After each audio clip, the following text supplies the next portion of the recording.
Damn, Super Bowl 60. Yeah, you know what else I like? Tell me. Michael Strahan is here. That's right. The one and only. We're going to talk his career, giant Super Bowl run, and so much more. Oh, yeah. Before we get into any of that, we're going to start with some of that new news. New news. New news is brought to you by Sleep Number. How about it? Such a comfy sleep. Every single time. Jason, do you know your sleep number? It changes. I think right now it's a 55. If I'm not mistaken. You are a soft sleeper. What are you? You firm? Yeah, I'm a little firmer. I'm around the 70s. I like a good 70. I fluctuate between 55 and 65. Nice. All right, Trav, you're officially a mattress man. Yeah, baby.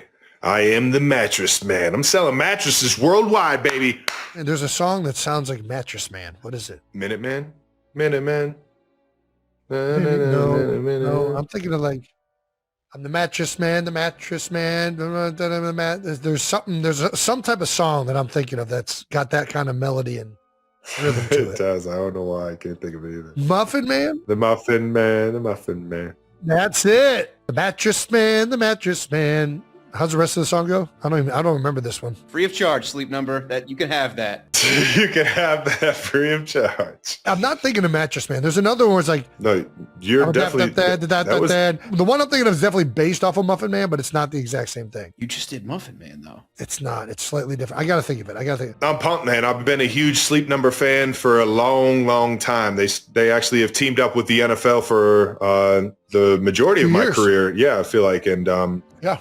Since 2019, and I've been a huge fan of all their products. I've been a big fan of all the Sleep Number products that I've received. I've actually handed some over to my dad and spread the wealth a little bit.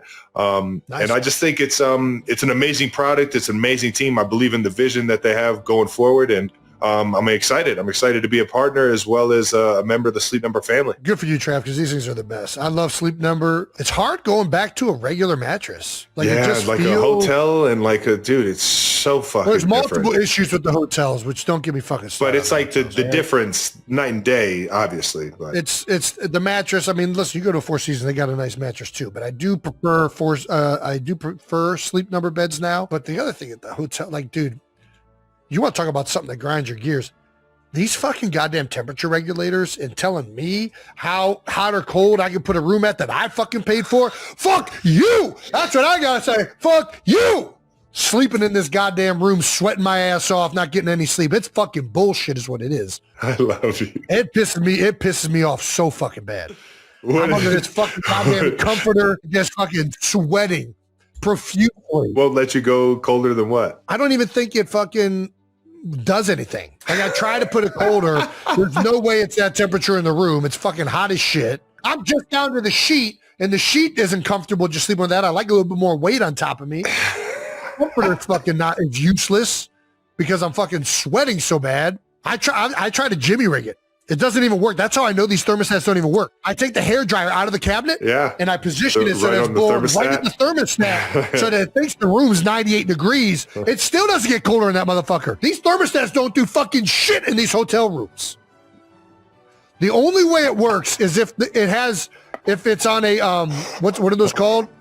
The only way it works is if the hotels have the what are the ones where the unit is in the room. It's not like a centralized air system. It's like mini splits. If there's a mini split in the hotel room, perfect. It should be a law requirement that you have to have a mini split in the hotel in the room. But this is why I'm not running on the same AC that the hallway's on. That's what I'm saying. Fuck that.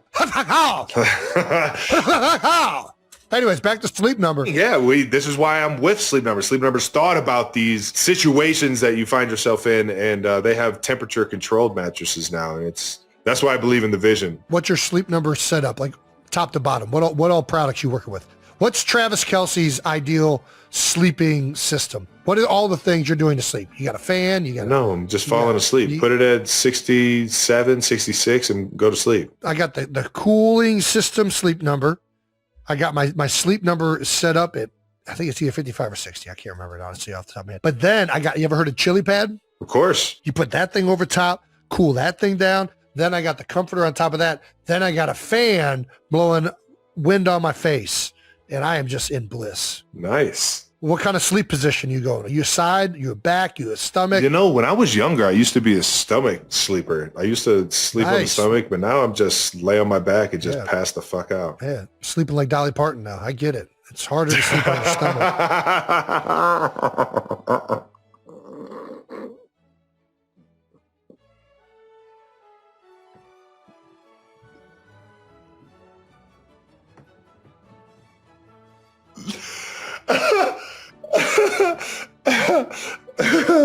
I fancy myself a side sleeper. So your right side, left side, you just go back and forth all night? Yeah, I go back and forth. My shoulders get sore, so I got to switch it up, but I like sleeping on the side. I'm predominantly sleeping on the left side, but I'll switch over to the right side to even it out. According to these pictures, I'm not quite as curled up as a fetus, and I'm not quite the yearner? Yeah.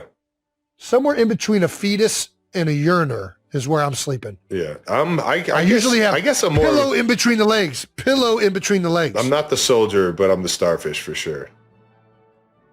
Like I'll sleep on like the outer hip and I'll still have my shoulders flat. If I sleep like that, my mouth is dry as fuck, and it's usually because I've passed out drunk and I'm sitting in that position.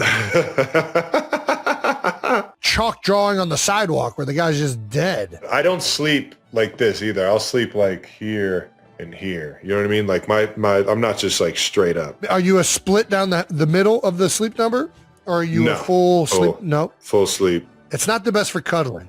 I like the full mattress because I like to roll into it, roll out of it. And if I'm sitting up, we're both sitting up. It's really good for getting actual good sleep because now Kylie likes to put her side up because especially when she's been pregnant, she really enjoys the ability to sit up top. There you go. And for me, when I snore, she can just raise my side and then I stop snoring magically. So there's a lot of benefits to independent top usage that we certainly enjoy. I'm excited about this partnership with Sleep Number. Obviously believe in the product, and I'm excited to work with them in the future and create some fun opportunities with you guys. So. Oh, we're also going to announce another huge announcement.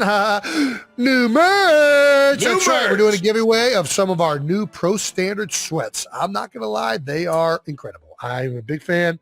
I would tell you if I didn't like it. Yeah, as you know, Jason is very open with his opinions. I think a lot of people like the soft, fuzzy, fluffy interiors.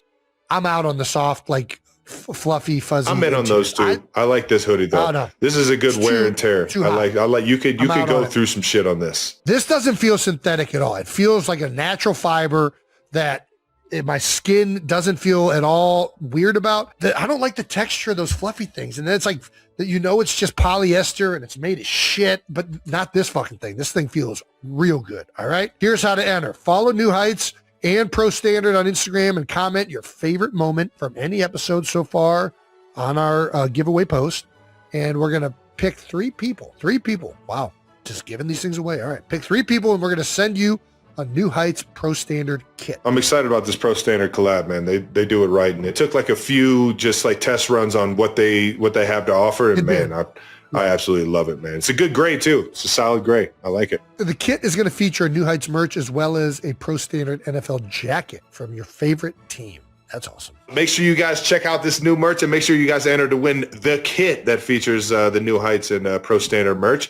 And that about wraps up new news, which is brought to you by Sleep Number, my new exciting part. All right, let's get into some bold topics brought to you by Intuit TurboTax. I say we do it. Jason, you want to do the honors? All righty, our guest today is a 6'5" defensive end from Texas Southern University. He is a 7-time Pro Bowler, 6-time All-Pro, 2001 Defensive Player of the Year, 2-time Emmy winner, a Peabody Award winner, a Super Bowl champion, and a member of the Pro and College Football Hall of Fame. Damn! You know him from $100,000 Pyramid, Good Morning America, Fox NFL Sunday. He's literally been to space. He is still the record holder for the most sacks in a 16-game season. 92 minutes. Please welcome Michael Strahan. I ain't gonna lie, man. That was the best introduction I've ever had. Come on now. Let's go, baby. I've ever had. And honestly, I didn't realize I did all that shit.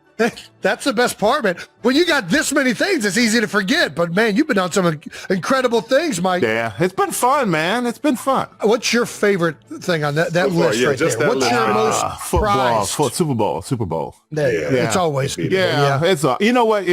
Player of the year, all that stuff, and Pro Bowls is great. But as you guys know, when you win a Super Bowl, it's like you can celebrate that together with the guys. And I'm still on a group chat with all the guys on the D-line.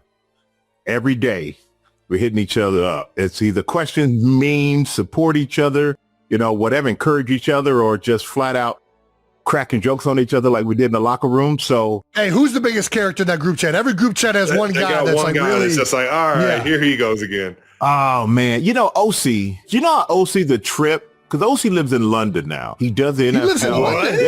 He does the NFL broadcast. And I'm very, very proud of him because he's in London doing an NFL show.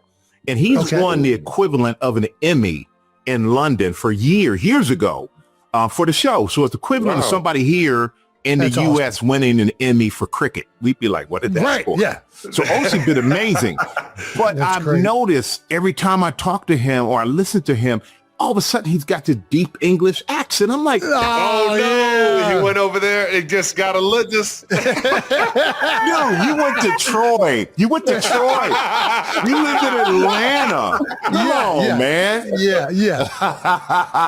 Well, he's the character. All the guys, the characters in their own right. That's great. I love that. Listen, the D-line is notorious for being the one room in the entire building that just has one on top of another, just different lifestyles, different dudes, and just some of the funniest guys ever, man. I don't know if you spent a lot of time with Chris Jones, but he is one of my favorite people of all time. I guarantee you he would light up that group chat like no one else, man. But I tell you what, man, I got a chance to see Chris this season. We came to your guy when you guys played the Eagles and on the road. We were in Kansas City, and I got a chance to see Chris after the game.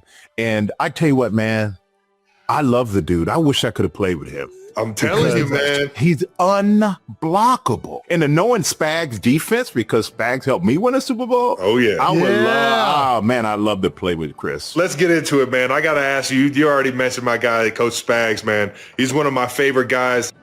One, because it's so challenging. Obviously, we get to work with him throughout the year in the off seasons and in training camps and stuff like that. I get to experience what it feels like, the frustration of how much he has in that defensive playbook and everything. But he's also one of the best humans that I've ever met in my life. And off the field, on the field, he's one of the best motivators.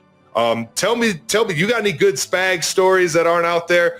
From your days playing for him? Well, I would tell you, Spags is one of the nicest humans. His wife Maria, they bake cookies for the team. Oh yeah, I had some of the best limoncello I've ever had from the Spags household. Insane. But the thing is, the crazy thing is, I have no bad stories on him because he's such a good guy. But I will tell you this: my last year in the league, we start out 0-2. We gave up 80 points in 2 games against the Cowboys the first week, and then I think 45. Then we gave up 35 against Green Bay the second week. Damn. And Spags comes into the meeting room guys, you think you're going to show up in that meeting room, you're going to just let everybody have it. You're like, oh, yeah, we garbage. We're going to hear how garbage we are. Dude walks in and goes, hey, I want you guys to know, just trust what we're doing. Trust the defense. There's not one of you that I would trade for anybody else out there in the league. Now, I know he was lying. Yeah, of course.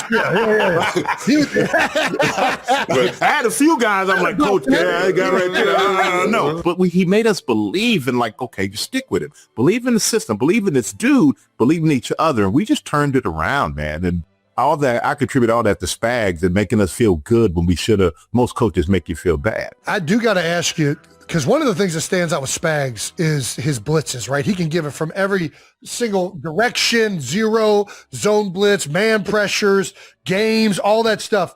But I know as a defensive lineman, that's not always what y'all want to do, right? Especially when you're the great Michael Strahan, sack leader. Coach, don't have me slanting and angling. Just let me beat the crap out of this tackle right here. What did you feel like playing in that system? I'm assuming he probably called less blitzes with you on the field. Probably didn't need to bring more than 4, quite honestly. Yeah, there you go. You know what? I'll be honest with you. I've always been a nice guy, man. I really am. Yeah. But in the days of football, I was a different nice. right? There you go. There you go. You know, we all have a switch. We're nice guys. People know we're nice. But it's the switch. Like, I get out there and I'm a whole different thing. Got to be. After the survival. I got guys like you too. You're trying to kill me. I got to survive, right? Yeah. So yeah. I hated the slants and stuff wasn't my thing, but I would do whatever. But don't make me drop. Yeah. Even though I do have a few picks in my career, one against Washington, I could have for a touchdown. But don't make me drop. Why you dropping the best pass rushers and you got these little light in the ass dudes running in there getting rejected from the club? I mean, dudes are getting thrown out of there like, fake IDs. Don't come in the club with fake IDs. Yeah, but I just didn't like dropping. I love pass rushing. You know what I love most though? I love playing the run more than I love playing the pass. Really? Yeah, That's surprising. Absolutely.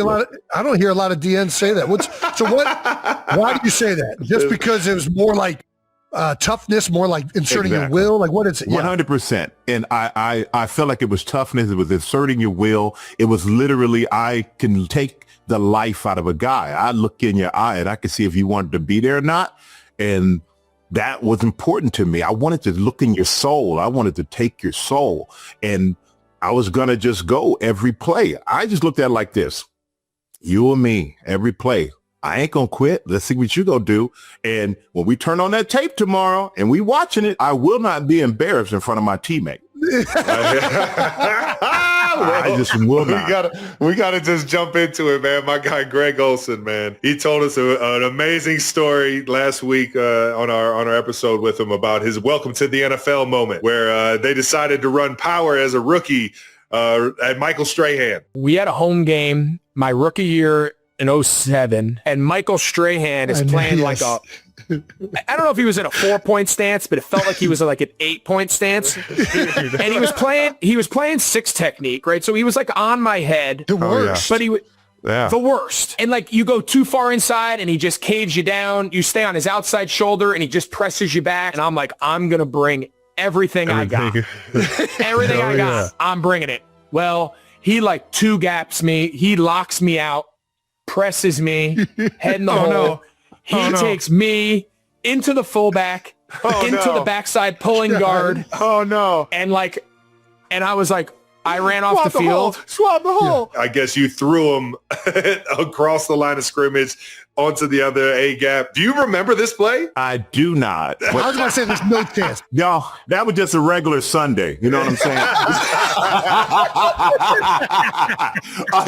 I don't remember the play, but I did have this thing where my first coach in the league, Earl Leggett, rest in peace, Earl Leggett. He was Howie Coach's coach with the Raiders back in the day, and that's why Howie and I have always been so tight.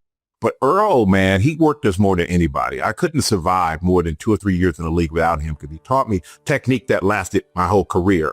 And I just couldn't rely on being athletic. But Earl had this thing. He said, if any tight end in this league blocks you, son, you should be ashamed of yourself. So anytime I saw a tight end, it was like, I'm going to literally, I got to kill you. Like, I got to murder you right now. I cannot. I got to watch the coach. And Earl would talk bad to you. Oh, he talked so bad to you. Oh, Kirk, guy, you got to fight him. I can't go out there. I'm too old to fight for you, son. He would say some other things I cannot say on this podcast that get me in trouble. I love some good old ball coach, man. It literally made every tight end I lined up against made me like salivate because I knew I had to embarrass him. I couldn't be dealt with like that. But I'm glad Greg remembered it. That's what's important. There you go. That's right. There you go. Yeah. But I love Greg. He's the best too, by the way. Oh, the best. You know it. Yeah. That's too funny, man. I had to ask you about it. We mentioned earlier that you're the sack leader for 16 games. You made the comment, obviously congratulated Myles Garrett and gave him his flowers because that unbelievable feat that he accomplished as well, being the sack leader for 17 games. But have you heard the claim that that Bubba Baker, Bubba Baker, actually has the sack record from his rookie season in 1978? Okay, I dispute that.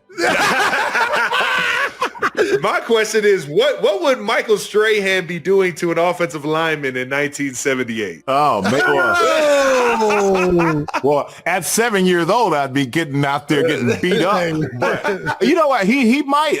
They didn't keep the records until later, which reason I disputed is not for myself. When I was coming up, man, one thing that I loved It's that guys I admired, like Bruce Smith, Reggie White, Chris Dolman, Dexter Manley, Charles Mann. Every time I got a chance to meet these guys, they like took me under the wing and were really great to me, man. I couldn't believe it. But the one guy, the older of all of them, was Deacon Jones. Deacon Jones, man. That head slap, baby. Yeah, Look out. Exactly. Yeah. And My ears are ringing right now. When you said his name, my ears rung. It was crazy. Deacon swore to me he had 100 sacks in the season. I'm telling you, Dude. he swore he had 100 sacks, man.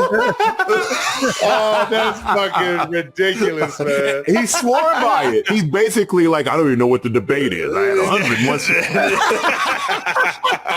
Sometimes talking to those old school football guys, man, is just the fucking best, man. Oh yeah, and and even Bruce Smith is one of my favorites, and like my brother, man. And Bruce really took me on this wing. Played a lot of golf with Bruce, and just spent a lot of time with him. And Bruce orchestrated the 100 sack club. So at the Super Bowl, you get like all the guys who have at least 100 sacks get together. And so Bruce gets in front of the room and Bruce goes, hey, I'm glad everybody showed up at the 100 sack club and everything else. I was going to do a 200 sack club, but I didn't want to be here by myself. It only took you 25 years. We didn't want to play that long, damn it. Right. That's too funny. You're naming all these greats. I got to know, what's your Mount Rushmore of sack leaders? Ooh. Like Mount Rushmore of defensive linemen getting after the quarterback. Jeez. I mean, there were interior guys and there were outside guys. Let's say you're outside guys. Outside guys, I would say Bruce Smith. I would say Reggie White. I would say Myles Garrett.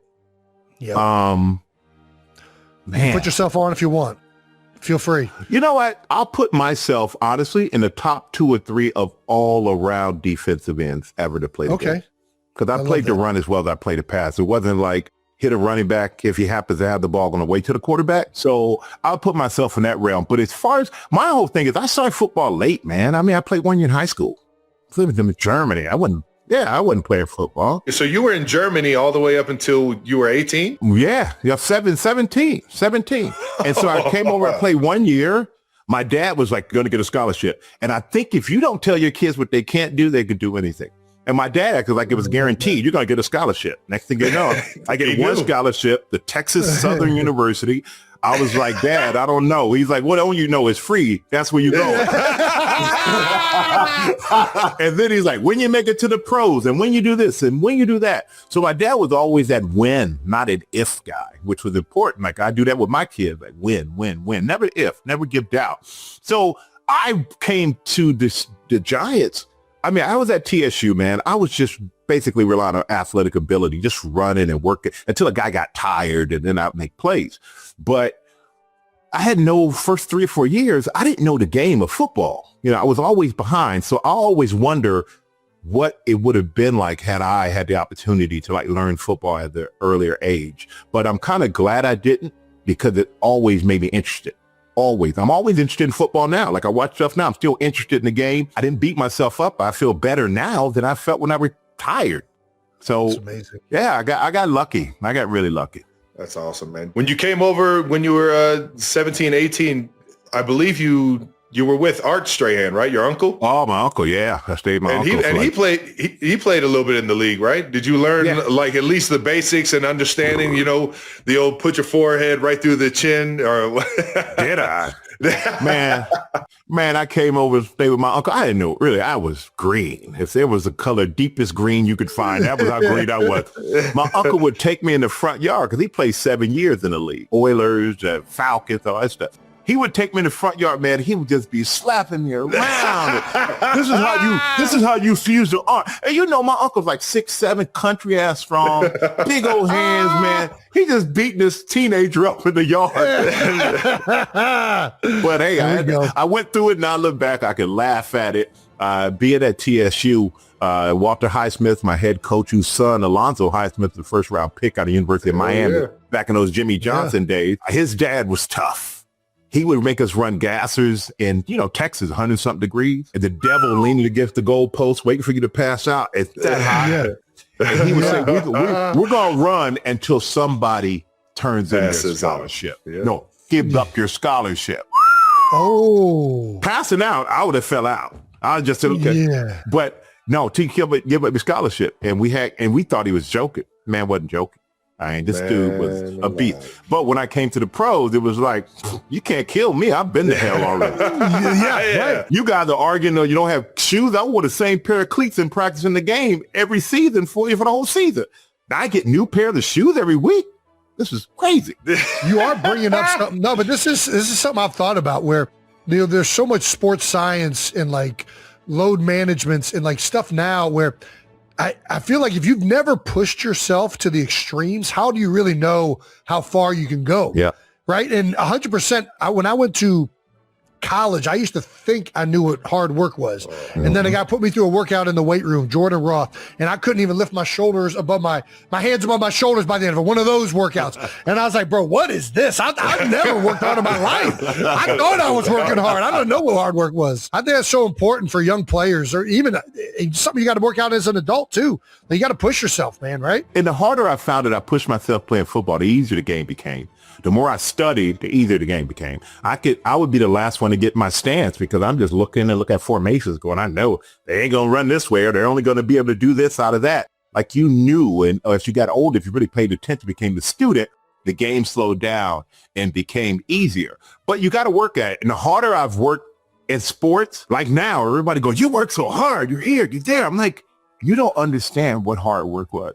When you're in training camp and you guys know 2-a-days and you got to put those wet pads that are still wet from the day before on and run into somebody who you don't want to feel like running into again and fight for the next 2 hours. You're laying on the ground to stretch and it's still got that cold morning dew on it. Oh, yeah. Yeah. You can't think about you trying to peel yourself out of the bed. That's hard work. Talking for a living. If I knew it was this good, I'd have done it a long time ago. That is so good. So perfect. Thank you to our presenting sponsor, Xfinity. Xfinity is a proud partner of Team USA for the upcoming Olympic Winter Games. Let's go, baby. I'm pumped to watch Team USA crush it as always. As always. I love seeing them every time I get a chance. One of the great regrets of being a football player is you don't get to represent your country. The Olympics are incredible. So happy to see Xfinity is sponsoring this segment and the Team USA Winter Olympics group going over to Italy. I can't wait to see them all lock in every single sport, every single event. Did you know that Xfinity can guarantee that your internet price will stay the same for 5 years? I did not know that. That is pretty awesome. Okay, one price for 5 whole years. Guaranteed no contracts or commitments. That's a pretty good deal, Trav. Man, I wonder if they could help us lock in on an event or a sport specifically to maybe get to the Olympics and be on Team USA one day. Well, if we're going winter, I tried curling recently, and I don't think we can do that. All right. I tried bobsledding. They said I had some potential. We'll have to see about that. Xfinity, imagine that. Proud partner of Team USA. Restrictions apply. Select plans only. Alrighty, thank you to our sponsor, Intuit TurboTax. Tax season is here, people. Filing just got an upgrade. For those of you that use Credit Karma, now you can file your taxes with TurboTax right through Credit Karma app How about it? and get your max refund. Wow. And when you get this year's refund, Credit Karma helps you take it further with a personalized plan showing how to make the best use of your money. It's all right there in the app. Whether you're looking to start building savings or improve your financial knowledge, Credit Karma with TurboTax supports you through the process so you could get your refund fast and make your money go further. This year, get every dollar you deserve. Get started now by downloading the Credit Karma app and navigating to the tax section up at the top. Thank you to our partner, Adobe Acrobat. Oh, the Acrobat has been reimagined for powerful collaboration and to help you create high-quality work all at one place. Brandon, can you give us a hand here in showing the 92%ers how to use the incredible new I features? love it when Brandon shows us things. Please? Less work for us, more work for Brandon. Thanks, guys. I never mind doing more work for you. But that's right, guys. Adobe's got new features like PDF Spaces, which basically helps you pull anything from the internet that you might want, and let's just call it a podcast, into one document and figure out where it goes a lot faster. Usually when we put together the show, we have to dig through a lot of articles, game notes, box scores, highlights, screenshots of tweets, whatever Jake was mad about the Jets doing that week. It's a lot of stuff that goes into making the show. And honestly, the segment that's toughest to put together is Stamp of the Week. There's actually a lot more nominees that we never really even show you guys. We look through everything from game highlights, what's going around the internet. I watched a bunch of clips of people in Philadelphia going crazy in the snow. That was my personal Stamp of the Week. But we can drop everything into one PDF space, and this tool can take it all into one document, put it there, organize it. We can ask the AI assistant, hey, AI assistant, based on everything here, who is the strongest Stamp of the Week nominee and why? Do we end up just yelling out names to each other? Yes. But before that, we can actually have some kind of plan of attack. Well, I think you, intern Brandon, you're the best intern podcast could ever ask. Faster prep and better picks so we can get more done together. That's right. Learn more at adobe.com/do-that-with-Acrobat. All right. Before we touch on the more of your career, Mike, we want to talk. It's Championship Sunday. Let's talk about currently. All right. We got the Super Bowl coming up. Let's talk about Patriots defeating the Broncos. What'd you think of the game? Oh, man. A Patriots-Broncos game. I thought the Broncos should have won the game. I won't lie. Interesting. Yeah, it felt like the Broncos should have won the game. I felt like Houston should have won the game. Houston had some bad bounces that went their way on some strip fumbles and all that stuff. If they recover a couple of them fumbles, Will Campbell, everybody wants to get on him by giving him a couple of sacks. He fell on those 2 fumbles and saved them. And I know nobody tries to play bad, but C.J. Stroud just need to give him something, man. He had to give him something. And I felt bad for the kid because I like the kid. But in big moments like that is when you really need to show up. Like everyone talks about Eli Manning's record is 150, whatever it may be. But in the biggest of moments, that cat showed up. Mm-hmm. He always showed up in the biggest moments. And that is the mark of a real, that's how you get over the hump and really get yourself out there is those big moments you rise up. But against Denver, I thought that they should have kicked that field goal, gone up. I know, early on. Take the point. You knew it was going to be a low scoring game. Just take it. Yeah, but I don't get these off these coaches now. Because fourth down now is automatic. Go for it more than it's not. And I get analytics, but you got to feel the team. You got to feel the situation. You got to, I got to back a quarterback, and weather's awful. I felt that naked coming from as soon as they thought about it. You know what I mean? Because I believe they called a timeout to think about it. Yep. I felt it from that point. I'm like, man, they're about to run a little play action boot. Yeah, and I felt bad for Sean Payton because Sean Payton coached me back in 2000 or something like that. I love Sean, and I talked to him the day before the game, very confident what they were doing. But in playoffs, I felt like just take the points, man. Take the point, put pressure on New England, especially on the road, to beat you with a great defense like they have. And their defense had been playing great up until that point, right? Like it was just like, man. And the Patriots defense ain't bad. So you need to take the points that you can freaking get. When you can, yeah, I hear you. And I think Seattle game was great. I mean, that was a great game. The Rams had opportunities. Awesome. That fourth down stop on the fourth and goal. Yeah, red zone. Yep. The muff punt. That really was kind of big turning point of the game, even though the Rams came right down and answered. But I'm happy for Sam Darnold. So happy for that dude, man. Yeah, I played in New York. It's hard, man. And he comes in here the 3rd overall pick, doesn't go well, gets beat down mentally, physically, and then 5 teams in 8 years, and everyone thinks he's washed. And then he goes to Minnesota, plays well last year, but then they get beat in the playoffs, and they're like, he's done. This guy can't play. Why Seattle pay him all this money? Well, now you see why. I mean, it's been awesome to see the resurgence and to see him answer the critics again. Like, you're always rooting for the guys that have been down and out, and to answer that. His ability to take that heat from everybody and still be the calm, cool, collected cat that he is, the confident guy he is in his abilities, man. I've always been a big fan of his, man. And it's cool to see him finally get it, dog. But I'm with you. I thought the Broncos had a really, really fucking good chance, even with the backup Stidham in, man. They could have gone either way for him. But what do you feel about the Super Bowl, though? What do you two feel about the Super Bowl? Are we allowed to talk about that now, since you got to talk about it, Jason? I've learned about this TV deal. You can't give all your secrets out right now. You got to hold some back. We ain't holding back over here. I think it's obviously, the Seahawks look like the favorite, right? Their defense has been so good all year round. That offense has been fantastic. Pat's offense has struggled throughout the playoffs. Now, they played some unbelievable defenses, right? They played the Chargers. They played the Houston Texans. Then they've just played the Broncos. They're going to get another test with the Seahawks, who have another amazing defense. Yeah. I don't know that people are giving New England's defense, including myself, enough credit. Like, I thought the Broncos, I was like, I don't think the Patriots are going to move the ball on the Broncos, but I didn't really think about as much as like this New England defense the last really 3-4 weeks is playing really good football. Yeah. The way they're blitzing, they're doing a good job of mixing up these max pressures and these zone drops and simulated pressures. And I just think they're doing a great job as an entire unit right now. So if I'm picking, I'm going Seattle, but I'm looking forward to a good game. What do you think?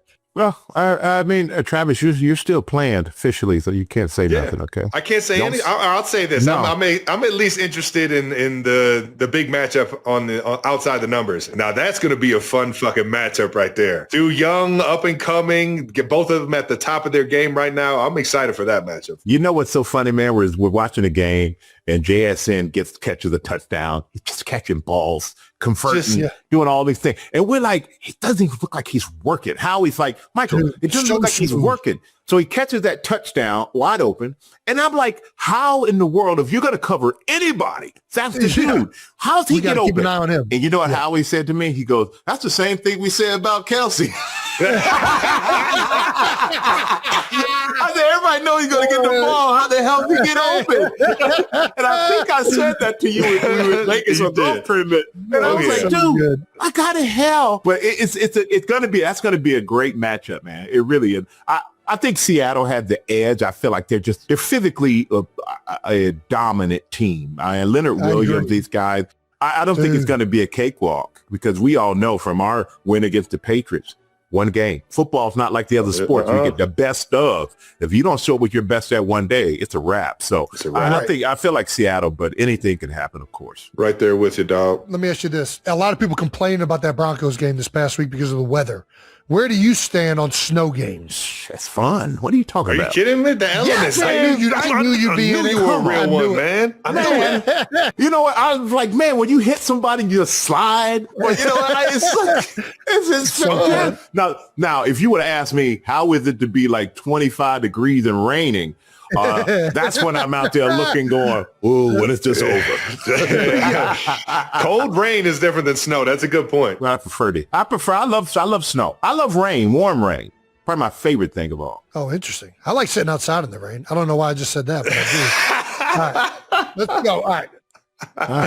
Are you like in the rain or are you covered? No, I like being undercover. Garage open. The smell of rain.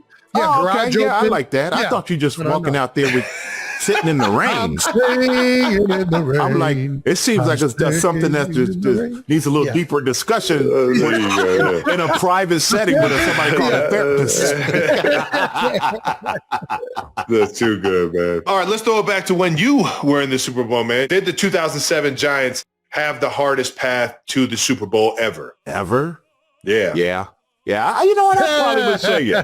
I mean, we were a 6 seed. We had to go to Tampa. Wasn't too worried about Tampa. Had to go through John Gruden and the Bucks. Then once we went to Dallas, I ain't gonna lie to you. All my stomp you out speeches, if you look chronologically, I was like, stomp them out. Dude, they're talking all kinds of crazy. Uh-huh. We got to Dallas. I'm like, yo, it's been a pleasure playing with you guys. But in my head, I'm like, this could be it. This could be it. 15 years, I'm done with nothing. And so because they were stacked, man. And then we go to Green Bay, and you're in Green Bay, and all your like the history. They're like brainwashing you on TV, and you're sitting in your hotel room, and it was so cold that you had a cup of warm water, and you threw it up, and you just turned into like dust. That's crazy. Man. That was so cold, man. But I think we had the toughest road. And then we played the only team. I mean, they were undefeated. 18-0, and they had a group of all-stars. We just produced this documentary on our 2007 Super Bowl team that's coming out. And I was watching a cut the other day, and I was watching with a friend of mine, and he go, Randy Moss? Tom Brady, Brewski, Sayal, Rodney Harris. He just started naming all these guys. And I'm like, yeah, this team they were beyond the reason they were undefeated. Yeah. Yeah, they were beyond. So, yeah, I think we had the hardest path. And thank God we won so I could retire. Went out on top, baby. What's the thing you remember most from the run? When we bonded as a team, we went to London. We went to London to play the Dolphins. And they hadn't won a game. I think they lost every game that year. And we were like, we can't be the team they beat, especially overseas. So we go to London.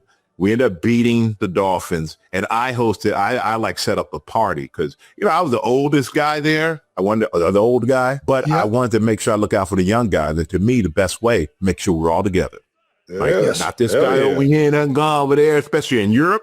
Half these guys never been out of wherever the heck they were born. So we had the best after party. Plaxico Burrs, like, Michael, I haven't had that much fun since college. Like, hell yeah. Guys slam dancing. Next thing you know, shirts are off. If you would have walked in there at the wrong time, you probably would have thought it was some other kind of party because you catch them naked, basically running to each other. Y'all getting a little too hype up in here, but we had the best time. But it was just like that bonding, and we got to the point of where we just didn't want to let each other down. I think we won because we didn't want to let each other down and disappoint each other. And we just weren't ready to go home. You know what I'm saying? We're not ready for this brotherhood to end. Yeah, when Tyree caught the ball off the helmet, even before they threw the touchdown to Plaxico, I realized we were going to win the game because I'm like, there's no way you catch like that and the story doesn't have a great ending. I'll hear you on that, man. It just feels like it's so right. Did you guys think any type of way when you heard that Romo went on vacation? Oh, no. Was there any discussions? No? No, I think what got us, and it's in the doc, Jerry gave the team, each player, their 2 tickets to the next game, NFC Championship game. He had already given those guys their tickets to the NFC Championship game, like, the Giants are done. Yeah. So here are your tickets already. So we made sure that those tickets were invalid. The bulletin board material for you. Yeah, exactly.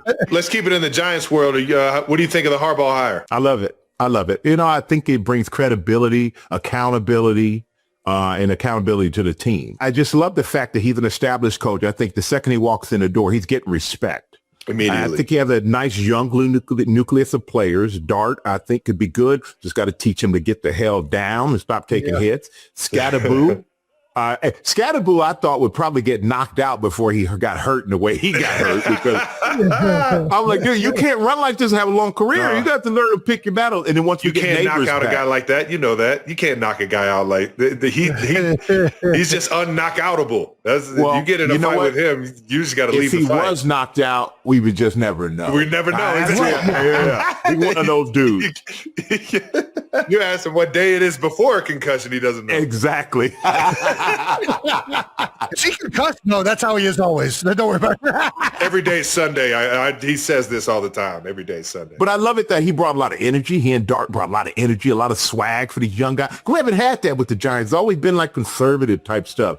But I love we got a good defensive nucleus, I think, and just some pieces here and there. But I love Harbaugh because of the credibility, man, the respect that he's going to demand, and the accountability, because can't get away with some of that stuff I think some of the guys were getting away with from what I've heard over there. I think he's going to make guys more accountable for their actions and make sure that they focus on playing the game of football, which is what it's all about. That's how you make your living. Focus on it. That's right. Heck yeah. I got to ask you, this Super Bowl coming up, is there anybody in the game in the trenches that you're looking forward to watching? Who are the guys you're like, man, I love watching these guys play? I love watching Leonard Williams. I love watching Leonard, who was with the Giants. We see like we have great players, and when we let them go, they go on to be all world. Yeah. I mean, Leonard. I'll tell you this. Everybody in Philadelphia knew how good Leonard Williams was. I can tell you that, man. I thought you were going to say Saquon. I was about to just slap. Well, that one too. But but Leonard is a beast of a player. So I love watching Leonard. I like watching D-line battles because, that's what those trenches is where I live. So anytime I see a quarterback back there just bouncing up and down, no pressure, I'm pissed. I ain't gonna lie to you. I'm so pissed. Yeah. I'm like, dude. And when I see guys running there and just go straight into a guy and they just hold on to each other and dance, I'm pissed. Like, dude, look like you're trying to get there. You don't have to get a sack, but pressure just making them feel your presence could be a disruptor.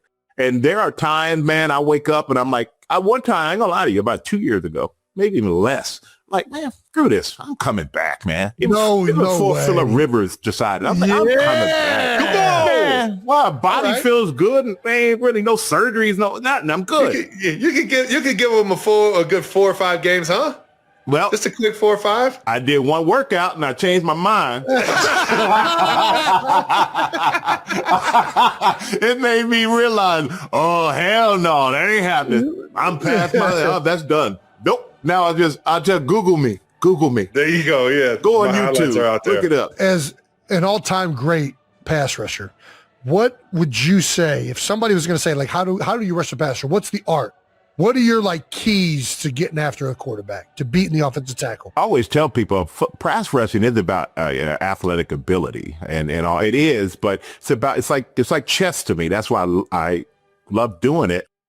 I was known as a bull rusher. You go back and watch me and John Runyon. It was like, bro, I have seen those clipped over and over again. I love it. It's epic. Yeah. But I had to have strategy against him because that was the strongest. Once he put them hands on you, I might as well just stay into the next play. But I learned, and I used to do it to everybody. I know when you watch film and I self-scout, I watch myself to see. But I know guys expect me to bull rush.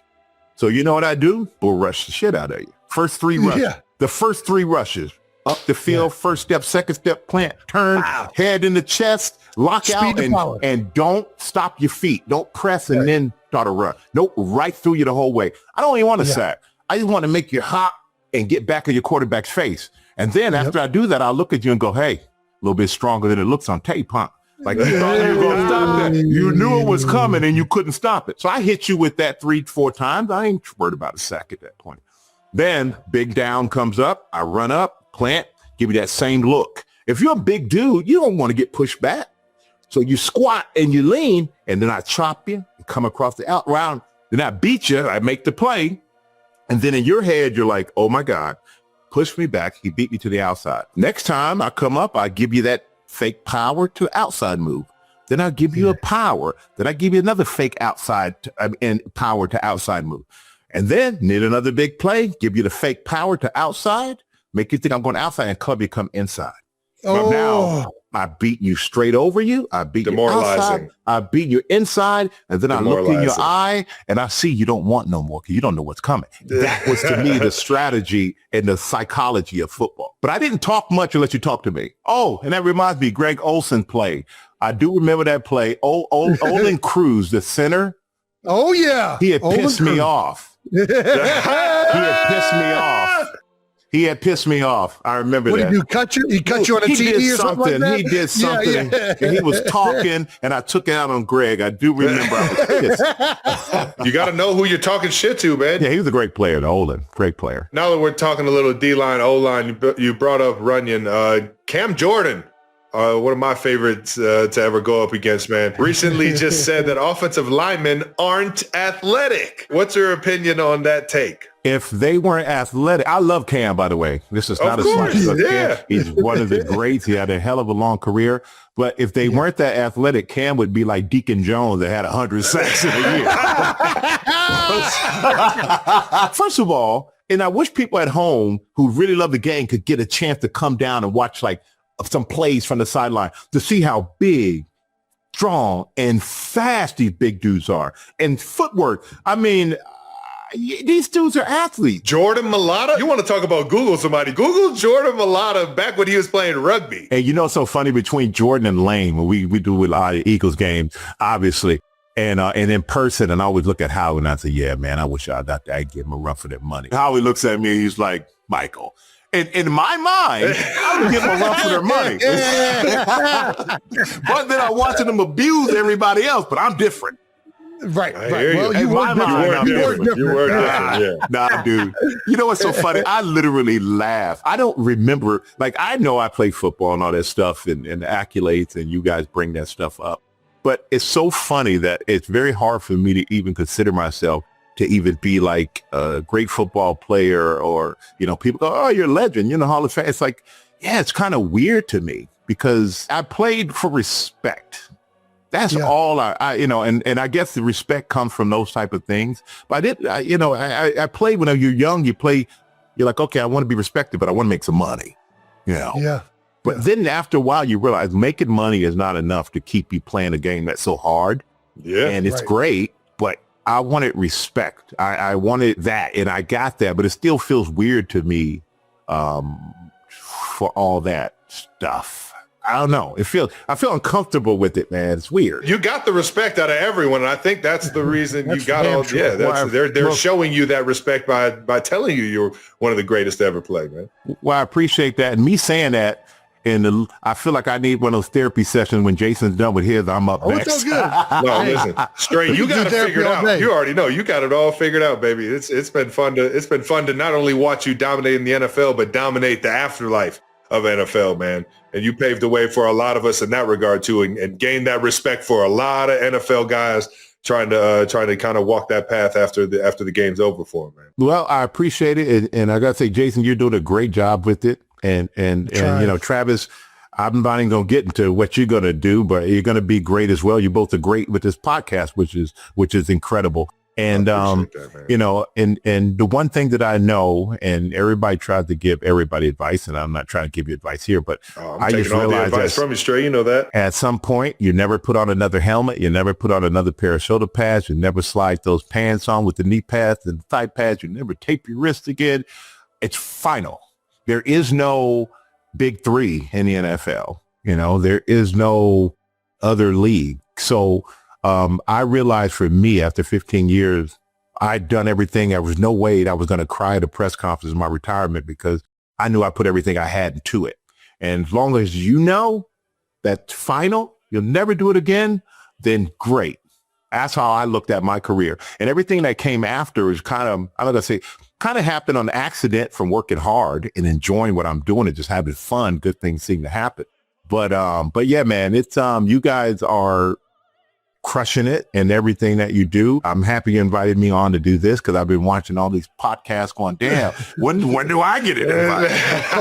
Come on now. You've been at the top of the list. One more thing I got to say, though, for people out there watching, it's about character. Okay. Both of you have character. You're raised right. Okay. And Jason, every time I seen you, you've been the nicest, and your wife and everything that you've always been great.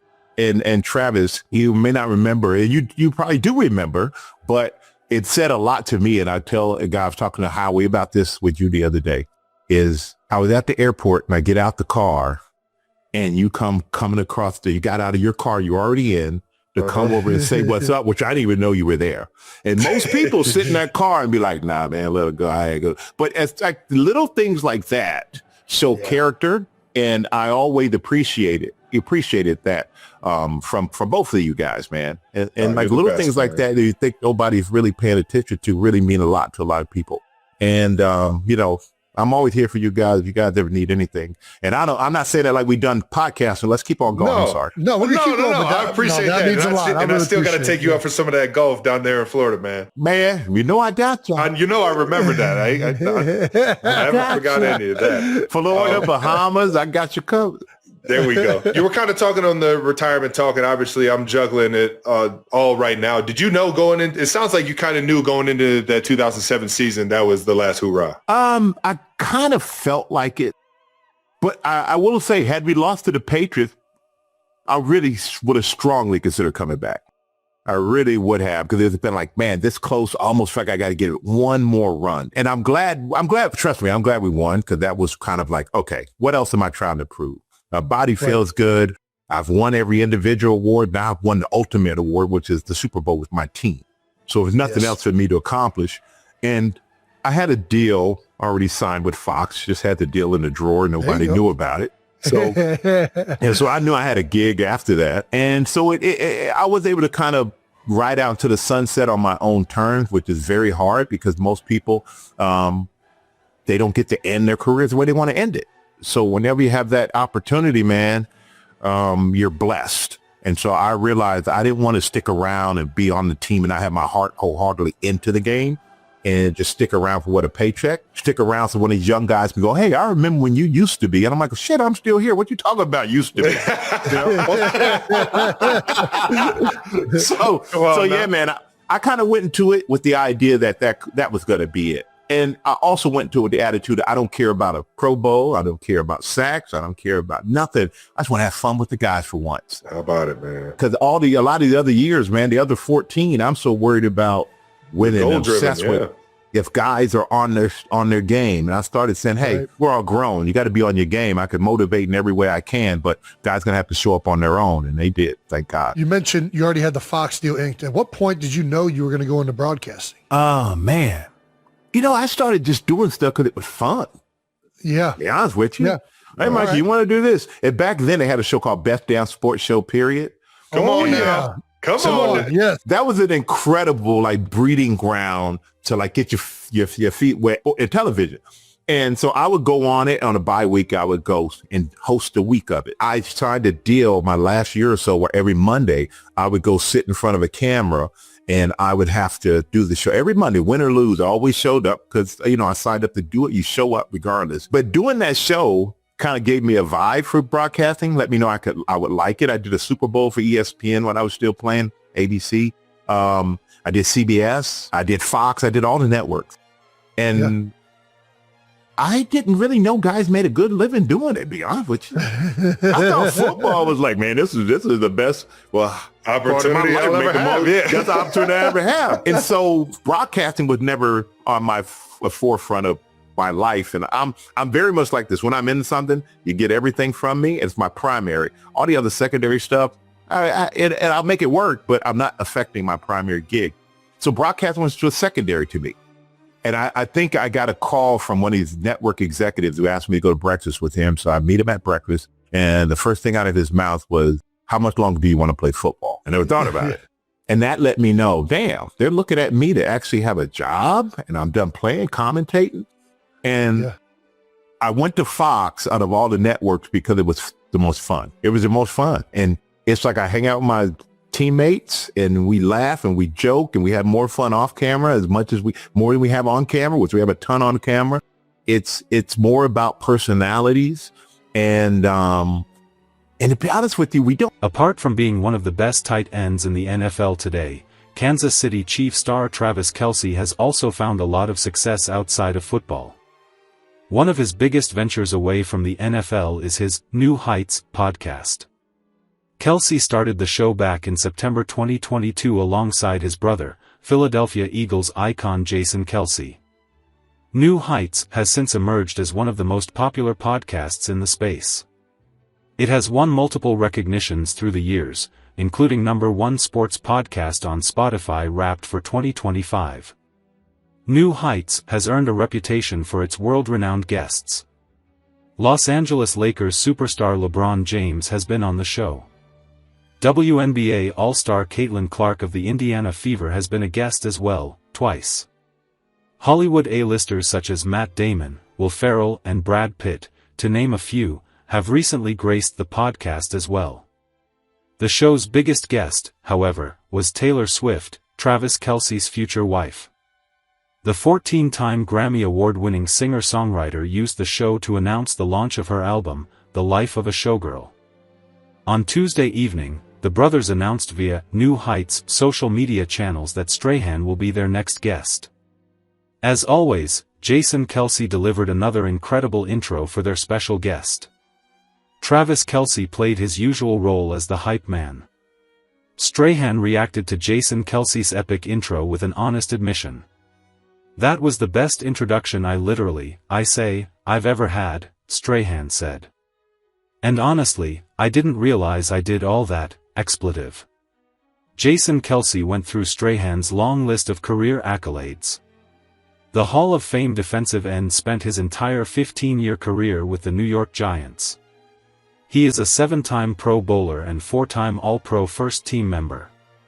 A former Defensive Player of the Year winner, Strahan helped lead the Giants to a Super Bowl title during the 2011 season. Since his retirement in 2007, Strahan has transitioned into a highly successful career in broadcasting. The 54-year-old is currently one of the top analysts for Fox Sports. He also has a very successful lifestyle brand that specializes in tailored clothing, among other things. Travis Kelce is currently facing a crossroads in his career. He just completed his 13th season with the Chiefs and is considering retirement. He went through the same process last season but decided to return. Kelce is expected to announce his decision soon. Now, as the Chiefs enter the off-season, Kelce continues to ponder whether he will return for a 14th NFL season or hang up his cleats. The former Cincinnati Bearcats tight end is certain to become a Hall of Famer regardless of his decision, totaling 1,080 catches for 13,002 yards and 82 touchdowns in his lengthy career. As Kelce continues to ponder retirement a few weeks into the off-season, he has also kept things going on his podcast, New Heights, alongside his brother Jason. But on Monday, the Chiefs star popped up on a different show, making a guest appearance on Monday Mornings with Mitch. Kelce wasn't the only familiar face either, as former Chiefs quarterback Alex Smith joined the episode as well. Smith and Kelce spent 5 years together in Kansas City from 2013 to 2017. And on Monday's podcast, Kelce had to thank his former quarterback for being an instrumental part of his career. "I wanted to get on here and ask a question, but first, say thank you for being such an instrumental part of my career," Kelce said. "I truly mean that. I wouldn't be where I am today without learning how to be a pro from you. And not being afraid to make mistakes and learn from those mistakes and to stay positive from the ups and downs of an NFL football game." Kelce went on to recall a moment from the 2017 season when he made his first NFL pass attempt in a 12-9 overtime loss to the New York Giants. That throw also resulted in his first career interception, but Kelce never forgot what Smith had to say after the tight end's bonehead decision. "I remember a game in New York where you threw me the ball that I kind of gung-hoed the whole situation, threw it 40 yards down the field to somebody I wasn't supposed to," Kelce added. Bonehead move. Interception, fourth quarter, game on the line. "I just lost the game for the team in my mind.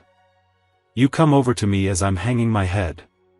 You tap me on the chest, and you go, 'Dude, just think of it like a punt. You're playing field position.' Even though it was second down, field position. Defense gets a stop.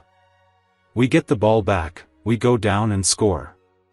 That's the mentality that you helped me develop, no matter what stupid decisions I make through a football game. And thank you for that." The Chiefs will continue building toward the 2026 NFL season as they look to return to the playoffs. And if Kelce does come back, he will be working with a new offensive coordinator, as Eric Bieniemy has returned to replace Matt Nagy. Rumors surrounding the upcoming wedding of Taylor Swift and Travis Kelce have intensified, not because of a confirmed date or venue, but due to the extraordinary level of secrecy reportedly surrounding the event. According to recent revelations, guests expected to attend the ceremony have been asked to sign multiple non-disclosure agreements, NDAs, highlighting just how carefully controlled the celebration is set to be. One of the clearest indications of this came from Graham Norton, who revealed that he has already signed several NDAs ahead of his rumored attendance. Speaking on the Monday episode of his Wonging On podcast, the 62-year-old chat show host reacted coyly when asked about the wedding. "Ah, lovely Taylor Swift. I can say nothing. I've signed so many NDAs," he said. His co-host Maria McErlane reacted with excitement, joking, "That is very, very exciting, and I'm very much looking forward to coming with you." Norton quickly shut that down, replying, "Right, over my husband's dead body." The heavy use of NDAs is not entirely surprising given Swift's global profile and the intense public fascination with her personal life. For celebrities of her stature, confidentiality agreements are often used to prevent leaks, unauthorized photos, and social media posts that could overshadow the event itself. With Kelce also being one of the most recognizable faces in the NFL as a tight end for the Kansas City Chiefs, the couple's desire for discretion appears amplified. Why NDAs are becoming standard for celebrity weddings? Swift first hinted that Norton might be invited when she appeared on the Graham Norton Show last October. When he asked whether the wedding would take place in 2026, she replied cryptically, "Oh, you'll know." When Norton followed up with, "So you're going big?" Swift clarified, "I was just meaning, I was going to invite you to it," prompting cheers from the audience. Norton joked, "If you're inviting me, it's very big," to which Swift laughed and replied, "It's huge." That sense of scale explains why NDAs may be necessary. Swift has openly said she plans to avoid the stress of small, exclusive guest lists. "I know it's going to be fun to plan because I think the only stressful weddings are the ones where you have a small amount and people are on the bubble," she explained. "I'm not going to do that." The couple became engaged last August after just over 2 years of dating, with Swift describing the proposal as perfect. The ring, designed by Kindred Lubeck of Artifacts Fine Jewelry, features an Old Mine brilliant cut diamond set in custom engraved yellow gold. While rumors have circulated about a June 13, 2026 wedding date, 13 being Swift's lucky number, reports suggest detailed planning may be paused as Kelce considers his NFL future. Regardless of timing, one thing seems certain: anyone lucky enough to attend will be bound by strict confidentiality, ensuring that the celebration remains private, controlled, and entirely on the couple's terms. Travis Kelce humbly reveals his wedding location with Taylor Swift on podcast. It all began quietly in the familiar studio of the New Heights podcast, where Travis Kelce and his brother Jason Kelce have built a space for honest, humorous, and intimate conversations over the years. In a podcast episode aired on a quiet morning, as the conversation revolved around the new NFL season, training routines, and everyday family stories, Travis Kelce, in a low, slow, and somewhat reserved voice, unexpectedly and humbly revealed the location of his wedding to his fiancée, Taylor Swift. Not a grand announcement. Not a pre-promoted, exclusive. It was just a seemingly fleeting remark, but enough to silence the studio for a few seconds, and just minutes later, cause a social media frenzy. According to those present in the studio that day, Travis Kelce didn't change his tone or posture at all when mentioning the wedding. He didn't lean back in his chair, didn't laugh loudly, and didn't use flamboyant language. Instead, he bowed his head slightly, smiled, and carefully chose his words, as if speaking about something very personal. "Actually, we chose a rather quiet place," Travis said, after Jason casually asked if he would be traveling a lot in the coming months. "Not because it's famous, but because it's meaningful to both of us." With just that one sentence, Travis Kelce revealed a very different side from the typical NFL star image, a man who prioritizes personal feelings and privacy above all glamour. While not directly naming the location like a travel map, Travis Kelce revealed enough for listeners to understand that his wedding to Taylor Swift would take place in a location associated with tranquility, nature, and family memories. According to Travis's description, it's a place that is free from heavy tourist traffic, is surrounded by natural scenery, signifies a beginning for both of them, and most importantly, is a place that makes Taylor feel like herself. Observers quickly realized that this choice perfectly suited Taylor Swift's current stage, an artist who has passed the peak of her fame, lived under the public eye, and now craves private, authentic moments. As soon as Travis finished speaking, Jason Kelce, her brother, known for his outspokenness and humor, couldn't hide his emotion. In the podcast, Jason was silent for a few seconds before exclaiming, "It sounds like a very two-person decision. Not star marrying star, but a family being formed." That short statement encapsulated the spirit of the entire moment. This wasn't a wedding to prove anything to the world. This was a wedding to affirm something to themselves. Throughout his years playing in the NFL, Travis Kelce was familiar with packed stadiums, cheers, trophies, and the spotlight. No one doubted he could afford a lavish wedding. But it was his choice to speak about the wedding in a humble tone that truly caught public attention. Travis didn't say, "It's the most beautiful place. It's the most classy place. It's a place everyone dreams of." He said, "It's a place where we feel at peace. It's a place where family can laugh together. It's a place where no one has to prove anything. Longtime followers of Taylor Swift have noticed that in recent years, the singer has increasingly moved away from ostentation and closer to her inner life. From her music and public appearances to her personal relationships, the current Taylor Swift is a Taylor who is selective, calm, and prioritizes emotional values. Therefore, her and Travis Kelce's choice of a private, memorable wedding venue instead of a lavish symbol was no coincidence. As Travis further shared in the podcast, both families, especially Donna Kelce and Andrea Swift, played the role of listeners and supporters, not imposes. "Nobody told us what to do," Travis said. "They just asked, 'Are you two happy?'" It was this quiet support that helped Travis and Taylor make a decision that truly reflects who they are, not their public image. Immediately after the podcast aired, a flood of reactions appeared on social media. Notably, there was no disappointment that the wedding wasn't as extravagant as imagined. On the contrary, fans expressed respect, emotion, and the feeling of witnessing a mature love story. Many comments read, "This is a wedding of love, not of fame." Ultimately, what made Travis Kelce's revelation of the wedding location special wasn't the place itself, but its meaning. It symbolized maturity, a conscious choice, and the desire to build a real family, not a perfect public image. In a world where every moment can be turned into a sensational headline, Travis Kelce's humility created a rare moment, quiet, sincere, and profound. The door is certainly open at the Chiefs facility if Travis Kelce decides to suit up for a 14th NFL season.